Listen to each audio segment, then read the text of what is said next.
पुस्तक का नाम गायत्री महाविज्ञान भाग 3, लेखक पंडित श्रीराम शर्माचार्य जी। ऑडियो 8। प्राणाकर्षण की सुगम क्रियाएं।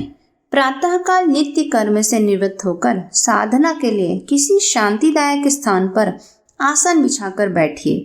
दोनों हाथों को घुटनों पर रखिए। मेरुदंड सीधा रहे। नेत्र बंद कर लीजिए। फेफड़ों में भरी हुई सारी हवा बाहर निकाल दीजिए। अब धीरे धीरे नासिका द्वारा सांस लेना आरंभ कीजिए। जितनी अधिक मात्रा में भर सके फेफड़ों में हवा भर लीजिए। अब कुछ देर उसे भीतर ही रोके रहिए। इसके पश्चात सांस को धीरे धीरे नासिका द्वारा बाहर निकालना आरंभ कीजिए। हवा को जितना अधिक खाली कर सके कीजिए।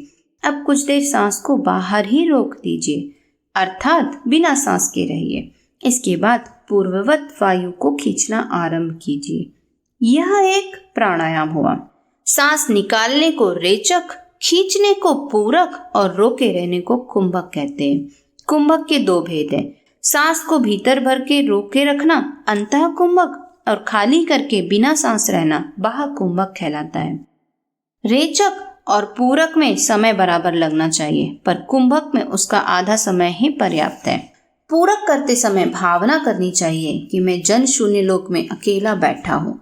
मेरे चारों ओर विद्युत जैसी चैतन्य जीवनी शक्ति का समुद्र लहरें ले रहा है। सांस द्वारा वायु के साथ साथ प्राण शक्ति को मैं अपने अंदर खींच रहा हूँ। अतः कुंभक करते समय भावना करनी चाहिए कि उस चैतन्य प्राण शक्ति को मैं अपने भीतर भरे हूँ। समस्त नस नाड़ियों में, अंग प्रत्यंगों में वह शक्ति स्थिर हो रही है। उसे सोख कर देह का रोम रोम चैतन्य प्रफुल्लित, सतेज एवं परिपुष्ट हो रहा है। रेचक करते समय भावना करनी चाहिए कि शरीर में संचित मल, रक्त में मिले हुए विष, मन में धसे हुए विकार सांस छोड़ने पर वायु के साथ साथ बाहर निकाले जा रहे हैं। बाह्य कुंभक करते समय भावना करनी चाहिए कि अंदर के दोष सांस के द्वारा बाहर निकलकर भीतर का दरवाजा बंद कर दिया गया, ताकि वे विकार वापस न लौटने पाए। इन भावनाओं के साथ प्राणाकर्षण प्राणायाम करना चाहिए। आरंभ में 5 प्राणायाम करें, फिर क्रमशः सुविधा अनुसार बढ़ाते जाएं। कहीं एकांत में जाओ। समतल भूमि पर नरम बिछौना बिछाकर पीठ के बल लेट जाओ। मुंह ऊपर की ओर रहे। पैर, कमर, छाती, सिर सब एक सीध में रहे। दोनों हाथ सूर्य चक्र पर, अमाशय का वह स्थान जहां पसलियां और पेट मिल रहे। मुंह बंद रखो। शरीर को बिल्कुल ढीला छोड़ दो, मानो वह कोई निर्जीव वस्तु है और उससे तुम्हारा कोई संबंध नहीं है। कुछ देर शिथिलता की भावना करने पर शरीर बिल्कुल ढीला पड़ जाएगा। अब धीरे धीरे नाक द्वारा सांस खींचना आरंभ करो और दृढ़ शक्ति के साथ भावना करो कि विश्वव्यापी महान प्राण भंडार में से मैं स्वच्छ प्राण सांस के साथ खींच रहा हूँ और वह प्राण मेरे रक्त प्रवाह तथा समस्त नाड़ी तंतुओं में प्रवाहित होता हुआ सूर्य चक्र में इकट्ठा हो रहा है। इस भावना को कल्पना लोक में इतनी दृढ़ता के साथ उतारो कि प्राण शक्ति की बिजली जैसी किरणें नासिका द्वारा देह में घूमती हुई चित्रवत दिखने लगे तथा उससे प्राण प्रवाह बहता हुआ आए। भावना की जितनी अधिकता होगी उतनी ही अधिक मात्रा में तुम प्राण खींच सकोगे। फेफड़ों को वायु से अच्छी तरह भर लो और 5 से 10 सेकंड तक उसे रोके रहो। आरंभ में 5 सेकंड काफी है। पश्चात अभ्यास बढ़ने पर 10 सेकंड तक रोक सकते हैं। सांस के रोकने के समय अपने अंदर प्रचुर परिमाण में प्राण भरा हुआ है, यह अनुभव करना चाहिए। अब वायु को धीरे धीरे बाहर निकालो। निकालते समय ऐसा अनुभव करो कि शरीर के सारे दोष, रोग और विष इनके द्वारा निकाल बाहर किए जा रहे हैं। 10 सेकेंड तक बिना हवा के रहो और पूर्ववत प्राणाकर्षण प्राणायाम करना प्रारंभ कर दो। स्मरण रखो कि प्राणाकर्षण का मूल तत्व सांस खींचने छोड़ने में नहीं, वरन आकर्षण की उस भावना में जिसके अनुसार अपने शरीर में प्राण का प्रवेश होता हुआ चित्रवत दिखाई देने लगता है। इस प्रकार श्वास प्रश्वास की क्रियाएं 10 मिनट से लेकर धीरे धीरे आधे घंटे तक बढ़ा लेनी चाहिए। श्वास द्वारा खींचा हुआ प्राण सूर्य चक्र में जमा होता जा रहा है, इसकी विशेष रूप से भावना करो। मुंह द्वारा सांस छोड़ते समय आकर्षित प्राण को छोड़ने की भी कल्पना करने लगे तो यह सारी क्रिया व्यर्थ हो गई और कुछ लाभ न मिला। ठीक तरह से प्राणाकर्षण करने पर सूर्य चक्र जागृत होने लगता है।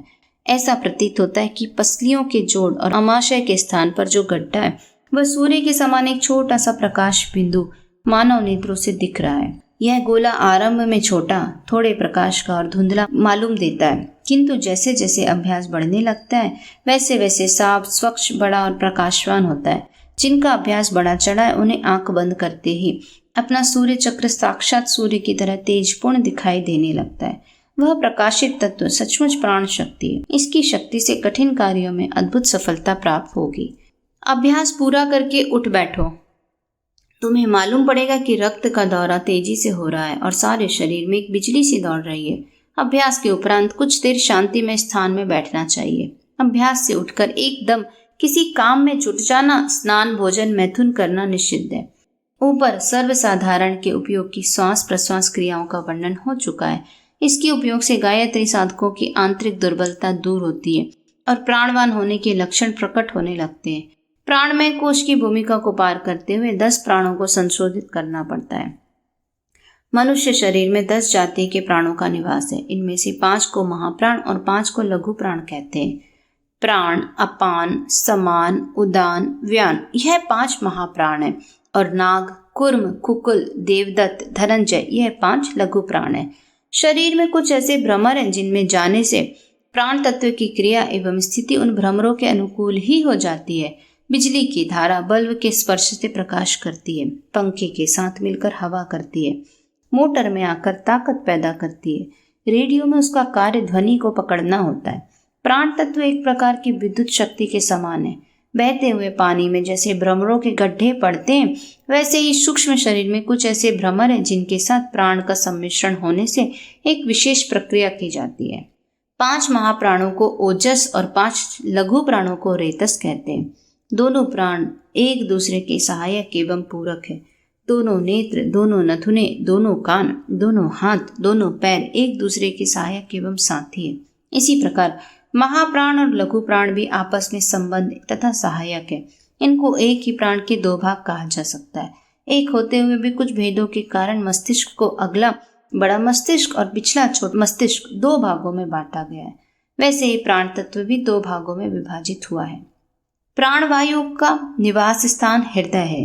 नाग भी उसके समीप रहता है। अपान, गुदा और मूत्रेंद्रियों के बीच में मूलाधार के निकट रहता है। उसी के पास कुर्म लघु प्राण का निवास है। समान और कुकल नाभि में रहते हैं। उदान और देवदत्त का स्थान कंठ है। व्यान और धनंजय में आकाश तत्व का अधिक मिश्रण रहने से ये संपूर्ण शरीर में व्याप्त रहते हैं और उसका प्रधान केंद्रक मस्तिष्क का मध्य भाग है। साधारणतः ऐसा माना जाता है कि प्राण के द्वारा शब्द एवं मस्तिष्क का पोषण होता है। अपान से मलमूत्र, स्वेद आदि का विसर्जन होता है। समान से पाचन, परिपाक और उष्णता का संचार होता है। उदान विविध वस्तुएं बाहर से शरीर के भीतर ग्रहण करता है। व्यान का काम रक्त संचार है। लघु प्राणों में नाक से डकार आती है। कुर्म से पलक मारने और बंद होने की क्रिया होती है। कृकल से छीके और देवदत्त से जबाई आती है। धनंजय जीवित अवस्था में शरीर का पोषण करता है और मरने पर देह को सड़ा गलाकर शीघ्र नष्ट करने का प्रबंध करता है। ये मान्यताएं सर्वांगपूर्ण नहीं है। जिस स्थान पर जिस प्राण का निवास बताया गया है वहां एक प्रकार के वायु भ्रमण होते हैं जिनमें प्राणों का विशेष संचार रहता है। गर्मी के दिनों में जलवायु अधिक गर्म हो जाती है तो एक प्रकार के वायु भ्रमण उत्पन्न होते हैं जो घूमते और नाचते हुए अंधड़ की तरह आगे चलते हैं। उसी प्रकार के कुछ भ्रमर शरीर में पाए जाते हैं। सूक्ष्म निरीक्षण करने पर पता चलता है कि इन स्थानों पर शरीरगत वायु और प्राण की उष्णता के कारण एक प्रकार के भ्रमर चक्र उत्पन्न हो जाते हैं। भ्रमर सदा ऊपर चौड़े होते हैं और नीचे की तरफ ढलवा होते जाते हैं तथा अंत में बहुत ही छोटे नोक मात्र हो जाते हैं। ऊपर के सबसे चौड़े भाग को स्तर और नीचे से सबसे नुकीले भाग को बिंदु कहते हैं। इसी प्रकार प्राण वायु के भ्रमर का ऊर्ध्व भाग महाप्राण और अधोभाग लघु प्राण कहा जाता है। एक स्तर है तो दूसरा बिंदु। वस्तुतः दोनों एक ही महातत्व के 2 विभाग मात्र है। वस्तुतः प्राण का कार्य जीवन चलाना है। हृदय की धड़कन जीवन की प्रतीक है। घड़ी में फिनर की ईंट ही सब कल पुर्जों को चलाती है। फिनर की चाबी नष्ट हो जाए तो पुर्जों का चलना बंद हो जाएगा। प्राण के द्वारा हृदय की धड़कन होती है और फिर उससे रक्त संचार होता है। सांस आ जाती है। इसके बाद शरीर की अन्य क्रियाएं होती हैं। प्राण में शिथिलता आने पर जीवनी शक्ति घट जाती है और उसके अत्यंत न्यून हो जाने पर हृदय की धड़कन बंद हो जाती है। समाधि लगाने वाले महात्माओं का प्राण पर अधिकार होता है। ये दीर्घ काल तक निस्तंभ रहने पर जब चाहते हैं तब शरीर में प्राण का स्पंदन बढ़ाकर हृदय का धड़कना आरंभ कर देते हैं और साधारण जीवन जीने लगते हैं। जब तक उनका प्राण खींचकर ब्रह्मांड में संचित किया रहता है तब तक हृदय की धड़कन बंद रहती है और शरीर मृत तुल्य हो जाता है। इसलिए उनको दीर्घकालीन समाधि सुख मिलता रहता है। प्राण पर अधिकार प्राप्त किए बिना लंबे समय तक स्थिर समाधि नहीं लग सकती। प्राण पर अधिकार करके दीर्घ काल तक जीवन स्थिर रखना, मृत्यु को इच्छानुवर्ती बना लेना संभव है। एक मनुष्य दूसरे को प्राण दान दे सकता है। जैसे एक मनुष्य का रक्त दूसरे के शरीर में पहुंचाया जा सकता है, वैसे ही एक का प्राण दूसरे के शरीर में प्रवेश करके उसे जीवन एवं मनोबल दे सकता है। अपान का स्थूल कार्य मलों को ठीक प्रकार विसर्जन करना है। देह के भीतर सदा पैदा होने वाले मल, मूत्र, पसीना, कफ, कीचड़, विष, विजातीय पदार्थ आदि त्याज्य पदार्थों को अपान अनेक छिद्रों द्वारा शरीर से बाहर निकालता रहता है। यदि अपान अपनी यह क्रिया न करे तो शरीर में मल निकालने की शक्ति घट जाएगी और अपच, जुकाम आदि अनेक रोग पैदा हो जाएंगे। इसके अतिरिक्त अपान की सूक्ष्म क्रिया जनेंद्रियों में होती है। काम वासना का आधार इसी पर निर्भर है। मन को मथ डालने वाली, चित्त को अधीर, व्यग्र एवं आतुर कर डालने वाली वासना अपान के उत्तेजित हो जाने से होती है। यह यदि शिथिल हो जाए तो तरुण पुरुष भी नपुंसक हो जाएगा। संतान का सौंदर्य, स्वास्थ्य, बुद्धि, पराक्रम एवं स्वभाव अपान से बहुत कुछ संबंधित है। अपान का सहवर्ती कुर्म, लघु प्राण यदि सुषुप्त अवस्था में होगा तो शारीरिक दृष्टि से पूर्ण स्वस्थ होने पर भी गर्भ की स्थापना कदापि न हो सकेगी। जिन स्त्री पुरुषों में अपान साम्य होता है उन्हें काम सेवन में असाधारण आनंद आता है। रूप सौंदर्य पर नहीं, काम तुष्टि अपान की समानता पर निर्भर करती है। पुरुष में अपान और स्त्री में कुर्म प्रधान होता है। दोनों के परस्पर मिलन से एक ऐसा प्राण प्रतिवर्तन होता है जो अनेक शारीरिक और मानसिक अभावों की पूर्ति करता है। अपान पर अधिकार की पद्धति न जानते हुए भी जिन्हें हठ पूर्वक ब्रह्मचर्य रखना पड़ता है वे प्रायः किन्हीं रोगों से ग्रसित रहते हैं। आज विधुर और विधवाओं में से अधिकांश का स्वास्थ्य खराब देखा जाता है और जनगणना की रिपोर्ट से पता चलता है कि गृहस्थों की अपेक्षा विधुरों की मृत्यु संख्या का अनुपात कहीं अधिक है। जिनमें अपान की समानता है वे अकारण ही आपस में घनिष्ठ मित्र बन जाते हैं। उन्हें एक दूसरे के साथ रहने में बड़ी शांति मिलती है। ऐसे मित्रों को ही प्राण सखा कहते हैं। उन्हें आपसी वियोग मर्मांतक दुख देता है।